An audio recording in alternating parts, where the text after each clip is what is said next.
because when my father left, we were still cool, but I was always looking for affirmation. I was always looking for someone to guide me, and I was always looking for someone to look up to at the end of the day. And rappers and my homeboys, big brothers, and those guys, those were the people who I looked up to. And so, that was what they told me to do. And so that I just followed through. What I was going to say, I mean, hip hop has always been a big part of, when I think of Memphis, that's the first thing I think of is music. You know what I mean? Like, I think of, 8 Ball, MJG, like just that whole lineage that came out of that. You know what I mean? So, I definitely get that, bro. At what point did the Lord come into the equation in your life? So I was raised in church, but I wasn't militant towards it, but I was just nonchalant. I was. Especially when I was young. That was like yeah. I wasn't militant or anything, but I just didn't care. And as I grew older, and when I got to middle school, or no, I was a little younger than that.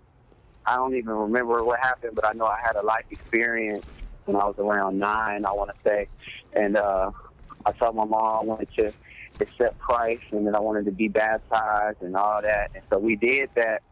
And then in middle school, my grandpa died, and I had my first real experience with God because I missed my grandpa and I wanted to talk to him. And I felt like if I prayed to God that he would talk to him for me, or if I prayed to God that I could at least find some type of peace in the situation. So when I was in middle school, that was the first time I really was learning to pray and to depend on God through tragedy and through hardship. But so middle school, that was right before I turned 13, 14, 15 and started getting off into other stuff. But before that, I had already met God. So at the end of my high school, after my senior year, after I had already finished high school, and I'm still, I'm talking about I was smoking a blunt when this happened, but I just had this encounter with God. It was like school was over, it was summer. I was, long story short, I was just in a big, bad bind, and I needed God badly. And he showed up in a major way, in one of those ways where you could say that had to be God. Like, what else could that have been if that wasn't supernatural? You know what I mean? And so I had an experience like that after high school, and that's when I really started believing for real, like, that God loves me and that I have a relationship with him. But what happened was I went to Ole Miss. I went to college. I was supposed to go to Memphis, but I didn't turn my papers in time because I was lazy. I was being lazy, and I missed the deadline date. So I ended up going to Ole Miss, where I started rapping. Me and my homeboy Josh, we started a group called Comfortable Kids, and I fell back into drugs and partying and that whole lifestyle, everything that comes with it. My first year down at Ole Miss, and that's where we started rapping, and we built a following. And at the end of my first year at Ole Miss, that's when I had this experience with God where he told me he wanted me to use my gifts for his glory, and that I was doing it for myself, and that's not what life is about, and that I'm missing out on true joy. And so, it was over time. It was nothing to just, there was like this one point where everything came to a sudden stop. It was just like over a period of years and years of God continuously showing faithfulness, continuously giving grace through my failures, and continuously when I was run from him. And so, when I run, it's just always God giving grace and giving me back. So that's deep, bro. That's deep. I mean, it's always like whenever you can kind of, they say hindsight is 20/20. Like, it's always amazing when you can look back over those times, those period of times, and either you had doubt or you were running from God, and to see that he was still pursuing you no matter what. He had a plan for you, and he worked all those things out, even with, what ended up going to Ole Miss and all of that stuff. Like, that's inspiring, man. It's encouraging, bro. Yeah, man. No, that's real, for real, because a lot of people may not have experienced what it's like to to really get that true grace when you run from God. But I've definitely experienced it multiple times, and it keeps you humble because all you can do is look back and say, "That's all God." It's just nothing good in me, and I would have been gone, probably dead now if it was up to me, and if I made my own decisions. But you know, that's all God, for real. Absolutely, man. So I have to ask you this, bro. Like you got some really dope opportunities this year. You know, being on tour with Thizzle, working with KB. Yeah. On the Tempo tour and all of that stuff, man. How has your past 12 to 18 months been, man? With all those things happening for you?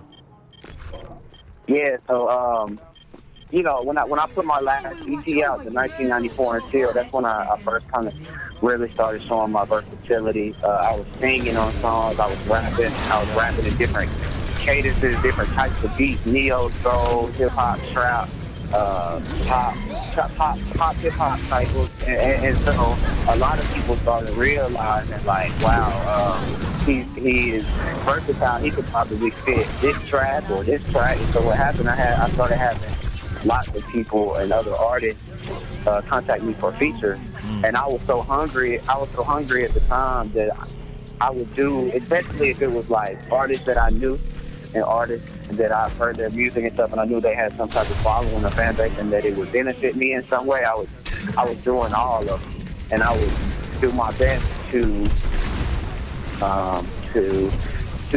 kill it, you know, at the end of the day, to kill the feature, and not to kill the artist on the feature, but to give the song what it needed to be enhanced.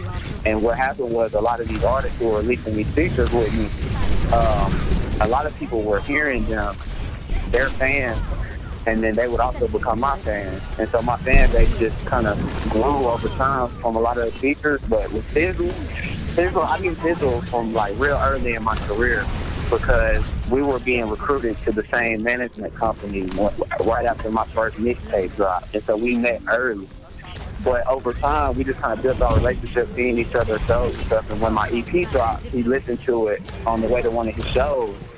And he told me about it when he saw me at, I want to say it might have been South by or Flavor Fest or something, but he told me about it. He was like, man, I like the project all the way through. He was like, I rock with you, dog. And then he ended up taking me on tour. People were telling him, like, don't take me on tour. That I've heard this and that about him. He does it. And, you know, people try to like deter that relationship. I don't know what was going on, but wow. But he had, I mean, he's just one of the realest people I know, like, because he didn't care what other people said. Like I know when I first got started rapping, there was a show I did in Miami like a long time ago, and I just wasn't the best performer yet, and I didn't have the best show, I didn't have the best crowd control, and so the guy who put on the show, when Thizzle was getting ready to go on this tour, keep in mind, it's like 2 years later, he's like, I saw him perform, he's not a good performer, you don't need a break. And Thizzle didn't listen to none of it. He was like, I love his music, I love his heart, I wanna give him, you know, I wanna give him some shine, and I wanna give him an opportunity for people to discover.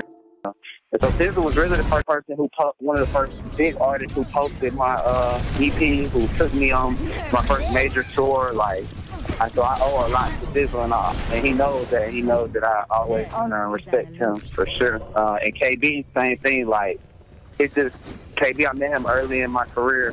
He saw this Cypher video I did that Second Chance was in when I was in Florida. I was just on the move early in my career because I was so hungry, and so there was no telling who would see me and where they would see me.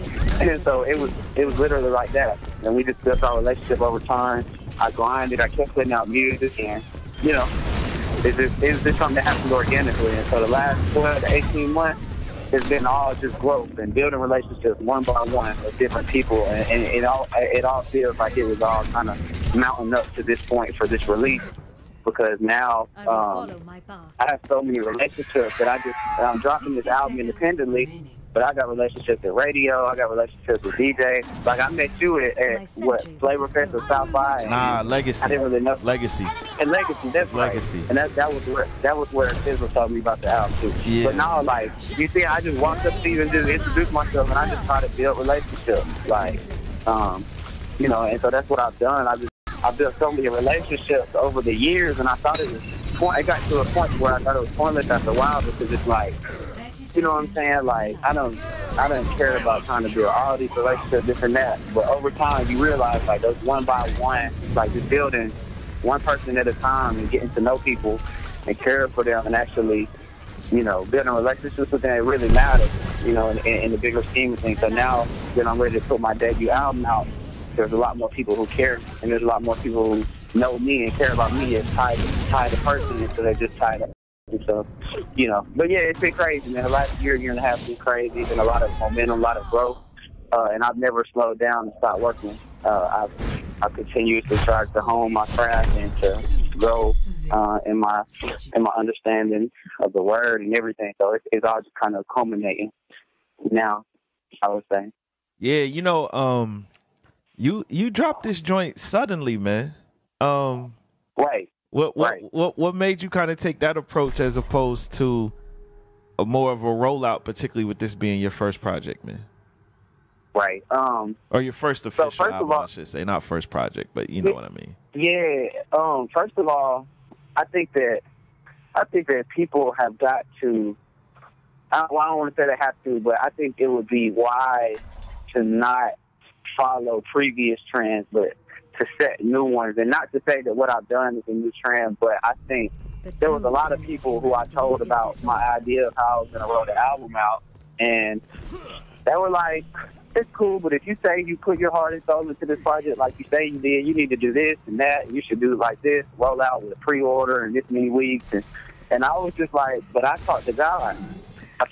And I asked him how to do this, and this was the blueprint that he, like, I disappeared off social media for 3 months because I was in my room writing 12 hours a day, and I put my heart and soul in this, and my whole goal was I want to get this out as soon as possible so that whoever hears this may be inspired or encouraged or may experience life change, because you never know if their last day could be tomorrow or the day that they hear it, and you never know what kind of experience they could have. And so my whole mindset going in was, I got to get this out ASAP. I need to finish this. I need to put everything I can into this and get it out as quickly as possible. And so once I decided to do that, it helped, because there was already an anticipation for my debut project, and nobody knew what was going to happen. Was I going to sign with somebody? Were they going to sell me out? Was I going to go mainstream? Was I just going to stop rapping and disappear for 5 years, like you said? Like, what was going to happen? So a lot of people were already wondering, like, what happened to Ty? He's been gone for 2-3 months off social media. I had a lot going on in my life as well, so it was really good for me to unplug. But when I came back and I announced the cover art, and the cover art was fire. Shout out to Eric Flacco, man. He really did his thing. I gave him a vision for the cover art, and he couldn't have done it any more perfectly to my desire, at least. So once I dropped the cover art, you know, it started going viral in our community, at least, and maybe a little bit outside of it. But I will say, one of the things that I did that I had as part of my marketing plan was I sent it out to a lot of my artist friends and to DJs and to radio a week early, or probably 5-6 days early for early streaming. And so what happened was, a lot of these artists, they're already incentivized to share it once it drops. Not just because they're my friend or they know of my music, they like my music, but because I incentivized them. Like, I was like, y'all want to hear the album early? Here it is. You know, only thing I ask, if you like it, share it when it drops. If you don't like it, don't worry about sharing it. But it was all organic, man. I'm just trusting the power of word of mouth and the power of the product, because I believe the product is good enough to where when the people hear it, they'll want to share it with their friends. I don't feel like I need to do all the week-long rollout. And it's deeper than that as well, but that's kind of the surface of it. Like, it's just, to me, this is all about the music, and I think that the people will share the music if they like it. You know what I mean? Yeah, I think you definitely have that.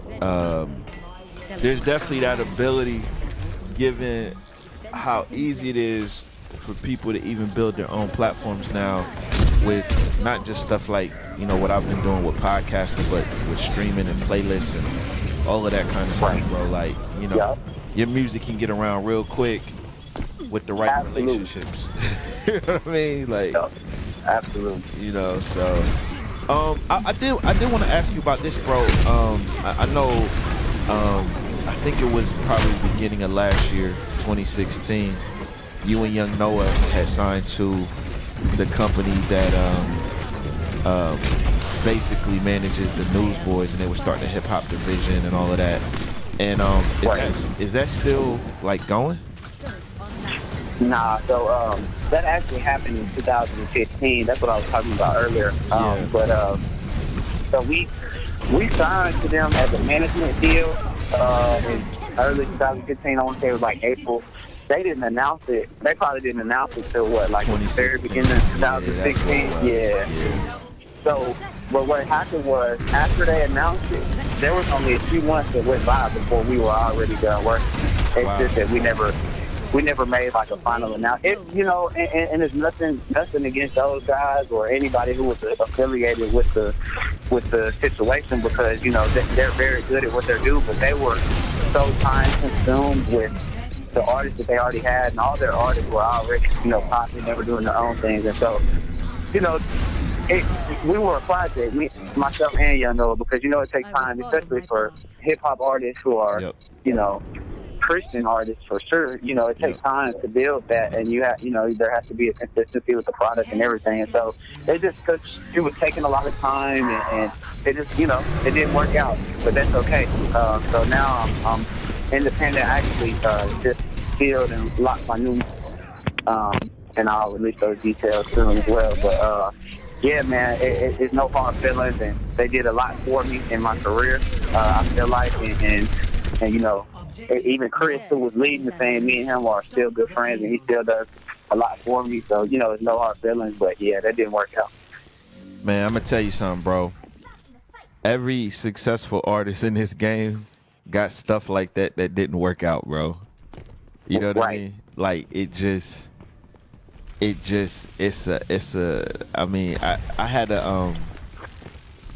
I had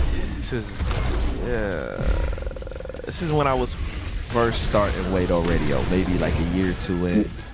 I was signed to a management company, but it was basically an all Christian hip hop management company though. So it was like me, it was like Corey Red and Precise.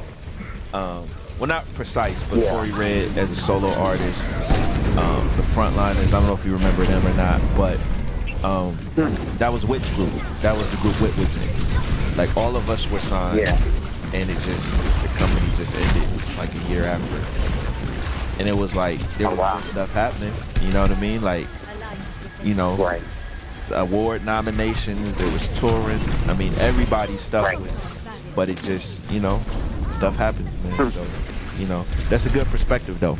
Definitely a good perspective. Sure.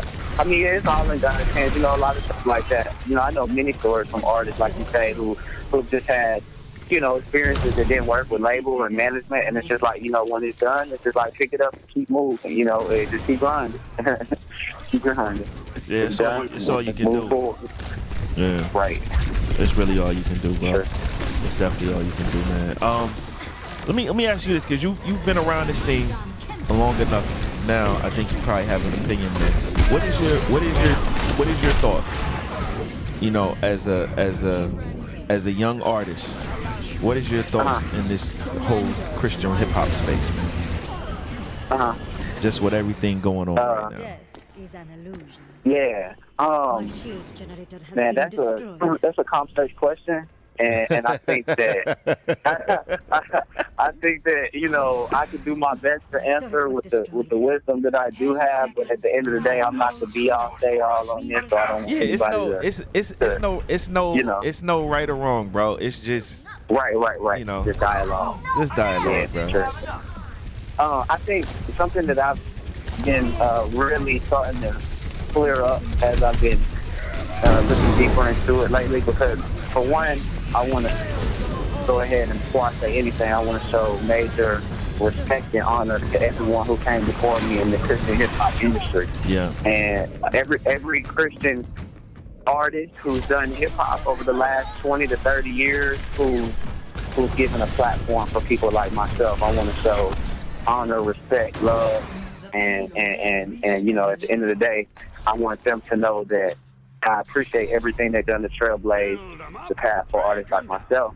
With that being said, I think today, and I think things have changed over the last 3 to 5 years versus where they were 10 to 20 years ago, and not just because of what, the stuff that happened with Lecrae and Reese. I think part of the problem that happened was, and I'm just go ahead and share this. I feel like, so when Lecrae made his come up, when he really started becoming successful, I think a lot of his success came from the Christian industry and the gospel industry. And now the Christian industry, when I say that, I'm referring to more so the powerhouse Christian industry, as in rock music, worship music, pop music, the ones with radio stations and big tours, the ones who started adapting his music and then bringing him on tours and this and that. So what happens is now he's blowing up in that circuit. All of a sudden, gospel gets a hold of his music, and now he has the support of all Christian hip-hop fans, not just some, but all Christian hip-hop fans. Now you bring in the big powerhouse Christian industry and the big powerhouse gospel industry, and all of a sudden you have a very successful artist. Just transcended 3 genres in a sense. And so what it looks like to the everyday Christian rapper is that there's this big Christian hip-hop fan base, and it's just wide open for me to come in and just be just as successful as Lecrae. You know what I mean? Yep. And so what happened was when Lecrae started kind of disassociating from the Christian industry, which I don't think it was necessarily a bad thing, and I'll get to that. But I think once he started kind of disassociating, I think what happened was the Christian industry said, well, you know what, we'll disassociate in a sense too, or at least to an extent. They haven't completely disassociated, but they used to be way more cahoots with Lecrae and Reese and all of them. And same thing with gospel, like the whole Christian rap and gospel industry, that's kind of over. And part of it goes back further than Lecrae, with previous instances that happened where gospel kind of lost trust in Christian hip-hop, although they don't really have too much room to be mad at artists for making mistakes. But, that's in the past. But what I will say is I believe that today, as in 2017, a Christian who is making hip-hop music, I think we have got to get to the point where, but like, once again, I don't want to say we have to, but I think it would be wise to get to the point where we realize that our home is in hip-hop, and that it's not in the Christian industry and it's not in the gospel industry, and that Christian hip-hop, the subgenre, is a launching platform, and that anytime there is a Christian artist whose music has the ability to do well in hip-hop, that Christian hip-hop should be the launching platform that gives them that springboard into the world stage. Because at the end of the day, our mission as Christian hip-hop artists is to evangelize into the world, you know what I mean, with our music. And whether or not you look at it like that, like, at the end of the day, our mission as Christians is to do that. You know what I mean? And so when I look at artists who are Christian who do hip hop, and you look at what's happening now, you look at Chance the Rapper, who has very, very overarching religious themes throughout his whole music. And even though some of his music, it may not be fully developed in maturity of what a lot of Christians think it should be, he's still opening up a lot of doors because of the religious tones he's using, and the fact that he's setting all type of records, winning Grammys. You look at Lecrae. Lecrae has a top 10 record in mainstream hip hop radio called "Blessed." And people may say, "Well, it's got the Ty Dolla $ign feature." It don't matter. It's the content. You look at Kendrick, who just dropped the whole album with the main overarching theme being disobedience towards God and the consequences that come with that, and returning to not being disobedient. At the end of the day, so it's becoming more and more accepted if big if here, if your music is dope enough to compete, if your product is good enough to sit in that place and to have a space there, then it doesn't become as much important as what your content is, because it's already becoming more and more accepted already in the mainstream. There's kind of a shift going on in hip-hop culture. And if you look at the fact that hip-hop is the most successful genre right now in the world, So if you look at the Billboard top 10 and the Hot 100, it's constantly being taken over by new hip hop songs. There'll be a pop song in there here and there, but it's never been like this. It's never been like this. And I'm not saying that should be our goal, is to get top 10, but what I am saying is hip hop is the most thriving genre in the world right now. And that the reason that is because people love hip hop, and it's becoming more and more mainstream, and more people who didn't used to listen to hip hop are listening to it now. So this is the perfect chance for Christian evangelists, Christian missionaries who love hip hop, who grew up doing hip hop, and who have the gifting to do hip hop, to go into the world and to, at the end of the day, use their music to bring souls home to the kingdom. It's not like we changed the mission. It's just the formatting has changed for the way that we should approach it. And so I know that was a long, drawn-out answer, but at the end of the day, I feel like that my opinion is that our home as Christians who do hip-hop is in the hip-hop industry, and I feel like Christian hip-hop, the subgenre, because it was never able to fully become a full blast genre, because there just wasn't enough fans. We thought there was, but what the coach say? They are who we thought they were. See, we thought there was this big fan base for Christian hip hop, but there just wasn't. It was coming from Christian and gospel, and at the end of the day, we've got to create new Christian hip hop fans, the hip hop fans who like our Christian content, and so that's kind of deep and maybe a little too far, but that's just where I'm at with it right now. So. Yeah, I think. I mean, it's a lot of stuff I could comment on that, but I think as far as the fan base, I do think if I do think, and I actually promoted some of these shows, so I kind of have a different vantage point than some people. But I feel like if the Unashamed tour would have continued, that definitely would have grown the quote unquote Christian hip hop fan base. But I also think we needed more tours like that. And I think eventually you would have had, like, so for instance, if Unashamed tour would have kept going, then God Over Money is doing their tour right now. Thizzle had a tour. Like, if you would have had multiple tours that maybe weren't as big as the Unashamed tour, but would have continued in that space, then I think you would have seen even more money being invested into things like Engine and Hot 95.9 and that kind of stuff. Very true. You know what I mean? Very true. So I feel like, too, like you said something about the gospel music industry. Like, I feel like the gospel music industry. So it's becoming more and more accepted if big if here, if your music is dope enough to compete. If your product is good enough to sit in that place and to have a space there, then it doesn't become as much important as what your content is, because it's already becoming more and more accepted already in the mainstream. There's kind of a shift going on in hip hop culture. And if you look at the fact that hip hop is the most successful genre right now in the world, so if you look at the Billboard top 10 and the Hot 100, it's constantly being taken over by new hip hop songs. There'll be a pop song in there here and there, but it's never been like this. It's never been like this. And I'm not saying that should be our goal, is to get top 10, but what I am saying is hip hop is the most thriving genre in the world right now. And that the reason that is because people love hip hop, and it's becoming more and more mainstream, and more people who didn't used to listen to hip hop are listening to it now. So this is the perfect chance for Christian evangelists, Christian missionaries who love hip hop, who grew up doing hip hop, and who have the gifting to do hip hop, to go into the world and to, at the end of the day, use their music to bring souls home to the kingdom. It's not like we changed the mission. It's just the formatting has changed for the way that we should approach it.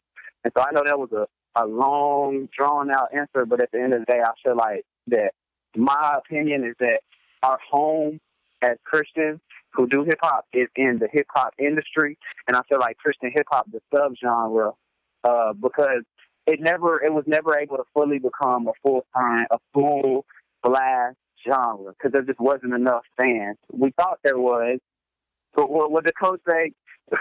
They are who we thought they were. See, we thought there was this big fan base for Christian hip hop, but there just wasn't. It was coming from Christian and gospel, and at the end of the day, we've got to create new Christian hip hop fans, the hip hop fans who like our Christian content, and so that's kind of deep and maybe a little too far, but that's just where I'm at with it right now. So.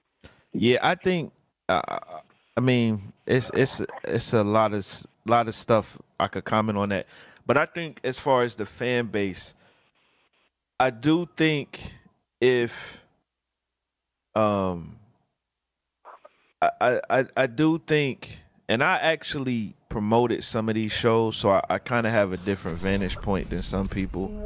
But I feel like if the Unashamed tour would have continued, that definitely would have grown the quote unquote Christian hip hop fan base.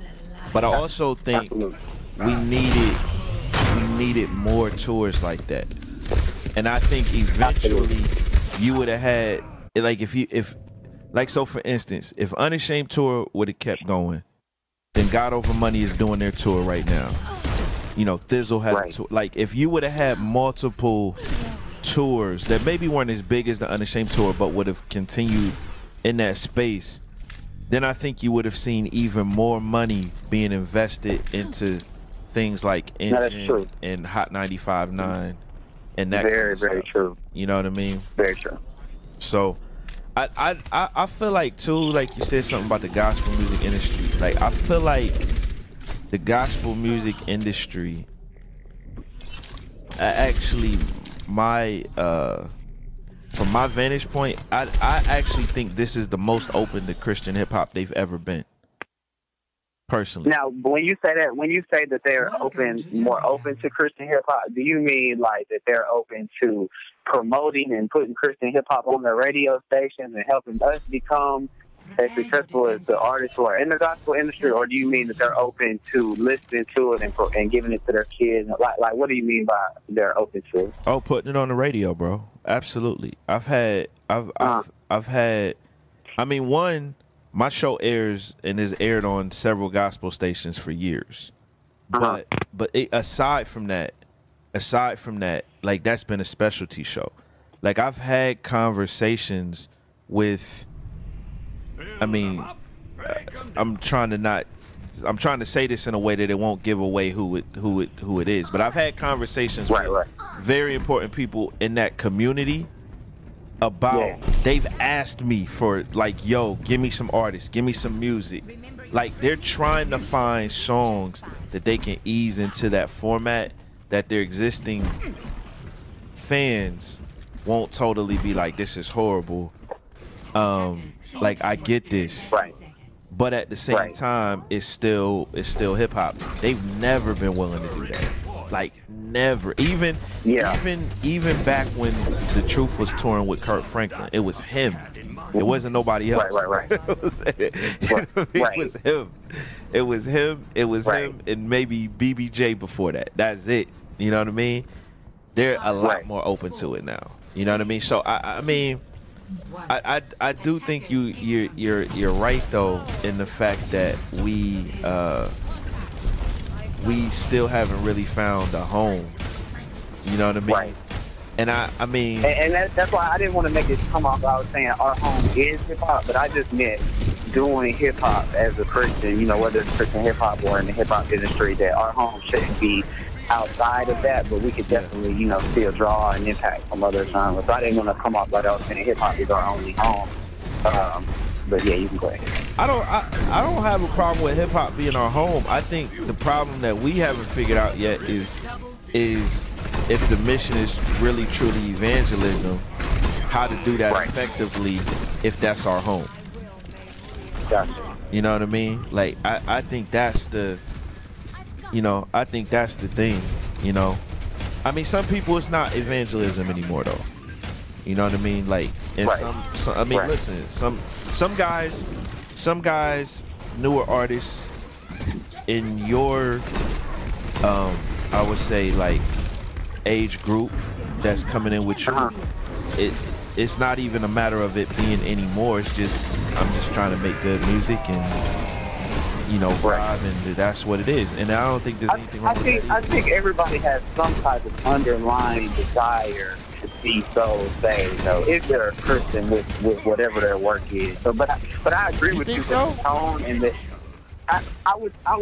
Maybe I'm being naive, but I would think that. I think maybe they want to see souls saved, but they don't feel a responsibility that they got to be the one that helped get the soul saved. Right. Yeah, I could see that. I mean, I could definitely see that for sure. I mean, and I'm sure it definitely happens. I think that might be an issue of maturity, though. Yeah. Possibly. Yeah. Because to me, at the end of the day, if you really have just experienced the grace of God in a way that you say you do, how could you not want to show that grace to others? And like I said, once again, I may be being naive, but there's got to be something inside of every artist who claims to be a Christian to have some type of responsibility to at least inspire or encourage or do something, you know, of godly value with their music. But like I said, I could be naive, but for real, like that could be possible that that's going on. Yeah, I definitely feel you on that, bro. I mean, it's tough, man, because I always think back to when I first got into Christian hip hop. It was different because the top artists all championed evangelism and discipleship. So it was like, right. You know what I mean? It was like, even if you weren't thinking about it, you were at least forced to have an opinion and think about it. Right. And I think most people who were influenced by that became a part of you doing this to include this or for this specific reason. And I think now, because that's not as prominent, I think a lot of newer artists that, like, say for instance, if I'm 22 and I've been listening to Christian rap the last 3 years, and that's what has got me into this, I'm not necessarily forced with as in your face of I have to have an opinion on that. I could just say, you know what, man, like I'm gonna make music and that's it. You know? Yeah. Nah, I feel that. So I don't know, brother. I don't know, man. I think it's something that's complicated that at the end of the day we're still all kind of working through it. But I think at the end of the day that, you know, Christians in hip hop are this is a very prime time for their music to be used to reach, whether it be somebody who listens to Christian hip hop or doesn't. Like if you have good content and product, hip hop is so popular right now that I think this is just the perfect prime time to reach people with hip hop music for sure. Yeah, I actually think there's opportunities everywhere. You know, I think there's still some opportunities in CCM. Like, you know, it's like you see a Derek Minor going on Rock and Worship Roadshow. Yeah, you know what I mean? Like, you know, so I definitely think you have that. You even have CCM labels.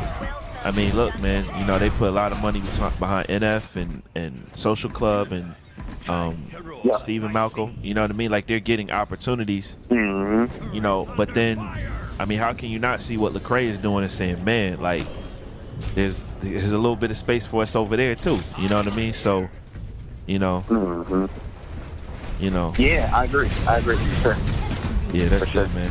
What you got cooking the rest of this year, man? I mean, obviously, the by the time everybody's hearing this, the project is out, so that's out right now. But you know, what's your plans for the next 6-7 months, bro? I want to do an independent tour off of this album. I want to try to get 100 to 200 people in my top cities and get them to come out and do small venues and have a good time and perform. But I also want to I got some couple things that I'm working on, some business moves and some different things that I'm working on that I can't discuss just yet. But what I will say is my goal right now is to do everything in my power to make sure that this music is heard by as many people, as they can hear it. And I think that, right now that's just the only thing that's really at the priority in my mind is I just put so much into this album, and I just wanted to. I want it to be heard, and I'm believing that, I'm believing in the power of the music and that people will share it. So I might go lay low for a minute and kind of just, I might go do Bible studies and just go do. I might just go be a missionary and cook rap. I don't know. I feel like if this is my last project, I'm good. I don't know. I just want to let this music ride. That's all I'm really focused on. Hey, listen. So on everything, bro, I do want to say this, man. You put a heck of a lot into this project, bro. Yeah. Like when I was listening to this, I was like, man, this dude really, really put a lot. Because I was not expecting all of the autobiographical stuff, and and too. Let me share this with you too. The version that you sent me, I didn't see the features. So. Oh, okay. You know what I mean? So, like I knew at the end of the first track, because you mentioned J Monty's name, so I knew that was him. And I just looked at the track listing, and I was like, I thought that was Keyshawn Furlow, but I wasn't 100%, because I knew y'all was cool. Yeah. But I mean, bro, you put a lot into this, man. Put a lot into it, bro.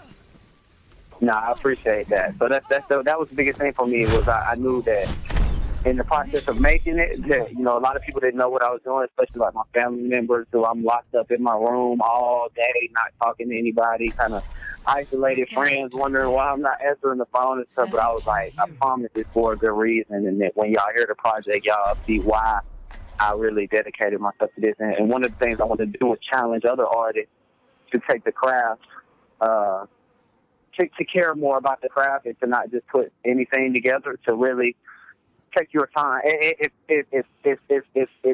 other artists who are real successful, who put their all into their albums, do it, why should we not? Why should we not do all the more to make sure that our music is in the best form to reach the most people and be the most effective possible? So I appreciate that. I appreciate you for noticing that, because I really did. Like, if my friends would tell you, like, I feel like I almost died making the project, because I was just so depleted and so discouraged and depressed at many times throughout the process of this. But God would always hit me with the right encouragement to keep me going, with the right, and so I appreciate you for noticing that. But that was very true. Oh man, absolutely, bro, man. Ty, I appreciate you, man. I was glad we was able to do this, bro, and hopefully I'll see you. You gonna be at Legacy this year? Man, good question. I definitely want to be. I plan on it. I got you. I don't know what's gonna happen, but I definitely plan on it for sure. That's a whole bunch. I'm not performing, I know that, but I definitely want to be there. Well, a whole bunch of things start happening when you put an album out, man. So you might not even be available. So I feel you. Hey, this truth be told, I might not be here. What will happen, man? And God might just call me home, and I'll just go gladly on to glory. Just do it. I don't know. You never know, man. Oh man, hilarious, man. Appreciate you, bro. Yeah, appreciate you as well, brother. I'm very honored to be to have this opportunity for. Absolutely. On the Way Radio Show. On the Way Radio. On the Way Radio Show. Where it's much more than music, it's ministry.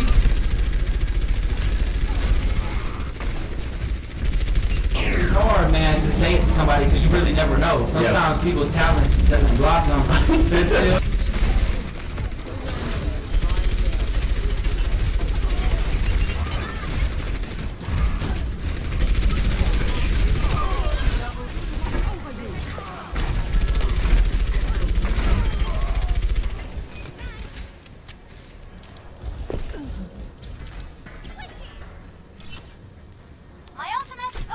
Thank you. My ultimate is on my train.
qu'en était-je? Join me. Understood. Report with me. The payload stopped.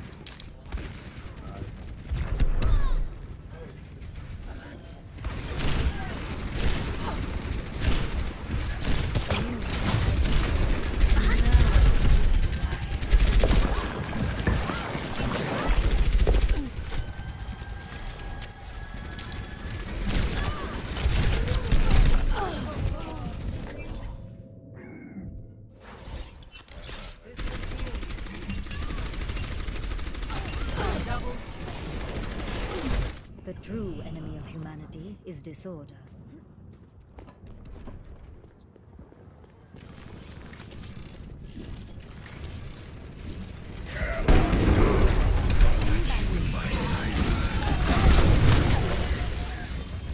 Fences in place.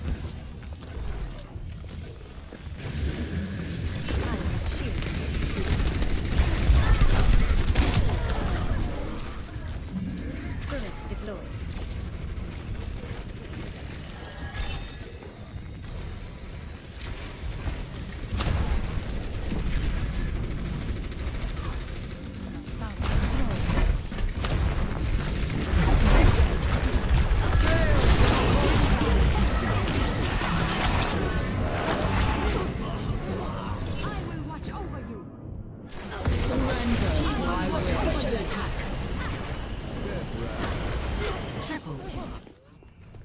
I will follow my path.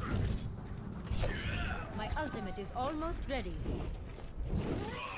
The payload is stopped. Get it moving.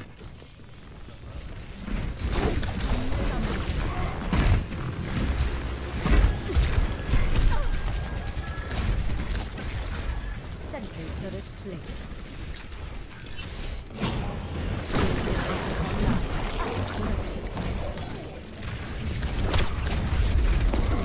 Sentry deployed.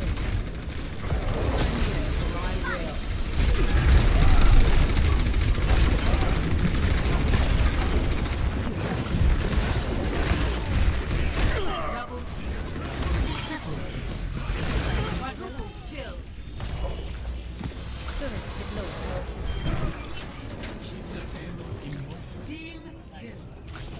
I understand. Acknowledged.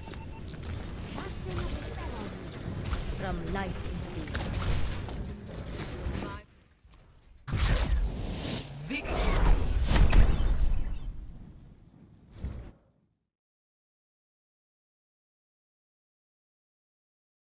Play of the game.